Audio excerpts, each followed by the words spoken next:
Salam dalam kasih Tuhan Yesus. Kita bersyukur atas penyertaan Tuhan melalui program Rehat Renungan Harian Thorayah.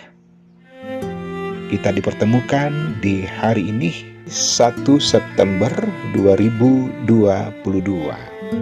Sahabat Rehat, mari menapaki hari pertama di bulan September ini dengan penuh rasa syukur dan tentunya semakin mengandalkan Tuhan. Karena itu layak hormat dan pujian hanya bagi Tuhan saja. Firman Tuhan kembali dilayankan di hari ini. Mari siapkan hati dan pikiran kita. Mari berdoa. Bapa di sorga, firman-Mu telah tersedia untuk kami baca dan renungkan. Mohon kuat kuasa Roh Kudus-Mu, supaya menerangi hati pikiran kami, dan firman Tuhan ini boleh menempati tempat yang terindah di kehidupan kami. Layakkan kami menerima firman-Mu, sukacitakan kami dengan firman Tuhan. Di dalam nama Tuhan Yesus, firman yang hidup, kami berdoa. Amin. Pembacaan Alkitab dari Kejadian 39 ayat 6b sampai 23. Firman Tuhan, Yusuf di rumah Potifar. Adapun Yusuf itu manis sikapnya dan elok parasnya. Selang beberapa waktu istri tuannya memandang Yusuf dengan berahi, lalu katanya, "Marilah tidur dengan aku." Tetapi Yusuf menolak dan berkata kepada istri tuannya itu, "Dengan bantuanku, tuanku itu tidak lagi mengatur apa yang ada di rumah ini, dan ia telah menyerahkan segala miliknya pada kekuasaanku. Bahkan di rumah ini ia tidak lebih besar kuasanya daripadaku, dan tiada yang tidak diserahkannya kepadaku selain daripada engkau, sebab engkau istrinya. Bagaimanakah mungkin aku melakukan kejahatan yang besar ini dan berbuat dosa terhadap Allah?" Walaupun dari hari ke hari perempuan itu membujuk Yusuf, Yusuf tidak mendengarkan bujukannya itu untuk tidur di sisinya dan bersetubuh dengan dia. Pada suatu hari, masuklah Yusuf ke dalam rumah untuk melakukan pekerjaannya, sedang dari seisi rumah itu seorang pun tidak ada di rumah.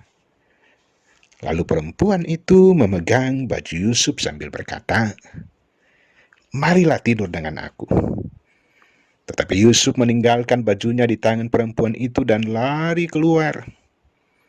Ketika dilihat perempuan itu bahwa Yusuf meninggalkan bajunya dalam tangannya dan telah lari keluar, dipanggilnyalah seisi rumah itu, lalu katanya kepada mereka, "Lihat, dibawanya kemari seorang Ibrani supaya orang ini dapat mempermainkan kita. Orang ini mendekati aku untuk tidur dengan aku, tetapi aku berteriak-teriak dengan suara keras. Dan ketika didengarnya bahwa aku berteriak sekeras-kerasnya, ditinggalkannya bajunya padaku, lalu ia lari keluar. Juga ditaruhnya baju Yusuf itu di sisinya sampai tuan rumah pulang." Perkataan itu jugalah yang diceritakan perempuan itu kepada Potifar, katanya, "Hamba orang Ibrani yang kau bawa kemari itu datang kepadaku untuk mempermainkan aku.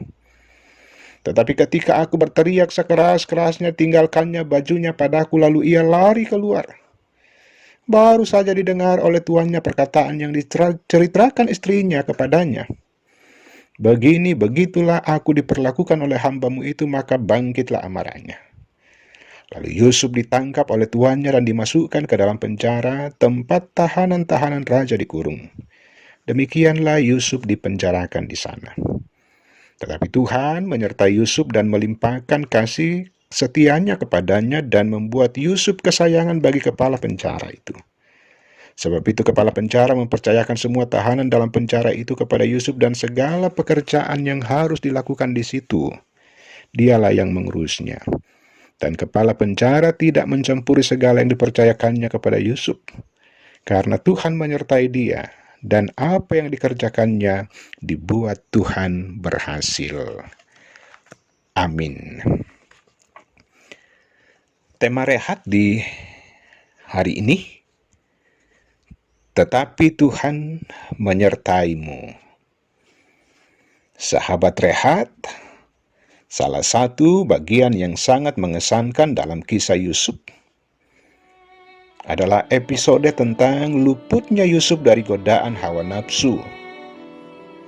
Saat istri Potifar membujuknya berkali-kali, bahkan memaksanya untuk tidur dan bersetubuh dengannya. Peluang untuk menyimpang sesungguhnya sangat besar. Betapa tidak, Yusuf telah diberi kepercayaan dan kuasa oleh Potifar. Saat itu rumah sedang sepi dan hanya Yusuf dan istri Potifar yang ada di sana. Lalu apa rahasia di balik sikap Yusuf yang mengesankan itu? Tidak dijelaskan bagaimana Yusuf bisa menjadi sedemikian menguasai diri, bijak, dan mengambil sikap yang tepat. Sahabat rehat, kisah Yusuf sebagaimana kisah bapa leluhur Israel, Abraham, Ishak, dan Yakub, memang dimaksudkan untuk mewariskan ajaran bahwa hanya karena kasih setia dan kemurahan Allah saja Israel terbentuk menjadi bangsa yang besar, umat kepunyaan Allah sendiri.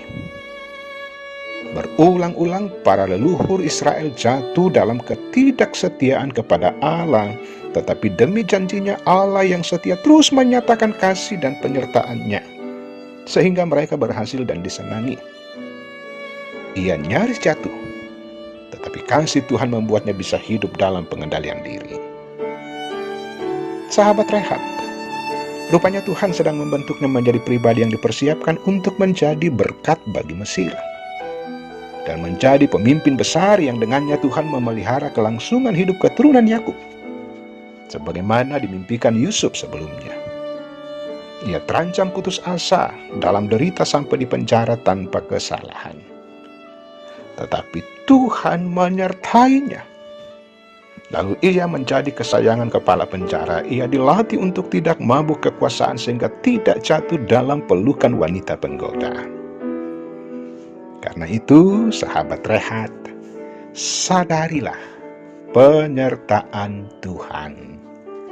Amin. Mari berdoa.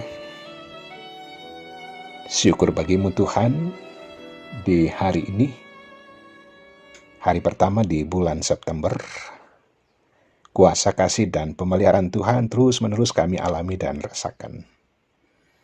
Dengan kekuatan dan kesehatan yang cukup dari Allah, setiap anak-anak Tuhan dimungkinkan untuk menata kehidupan. Tentunya kehidupan yang selalu diberkati Allah. Penyertaan Tuhan bagi Yusuf, biarlah itu juga menjadi teladan bagi kami, bahwa ketika kami setia kepada Tuhan, tak seorang pun bisa untuk melemahkan kami. Tak satu pun kuasa bisa untuk menyeret kami melakukan perkara-perkara yang tidak berkenan kepadamu. Dan juga kasih dan kesetiaan Allah bagi kami melebihi apa yang kami pikirkan sebagai anak-anak Tuhan yang terbatas. Ya Allah, ya Tuhan kami, kasih dan kesetiaan Tuhan terus memberkati anak-anak Tuhan di hari ini yang mungkin saja berulang tahun, yang hari ini boleh menikmati berkat-berkat Allah yang lebih banyak lagi.